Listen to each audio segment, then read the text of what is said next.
The LVPEI Eye Institute Centre for Innovation computational medicine team develops models to empower our clinicians and other associated eye health professionals at the rural level by developing solutions Doctor, do you agree?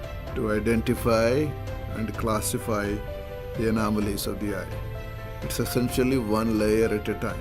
First starting with the surface of the eye, the cornea, the depth of the anterior chamber, iris, lens, etc. This is a clinical decision support system that empowers our colleagues in low resource settings, that helps to scale up our services with much broader coverage.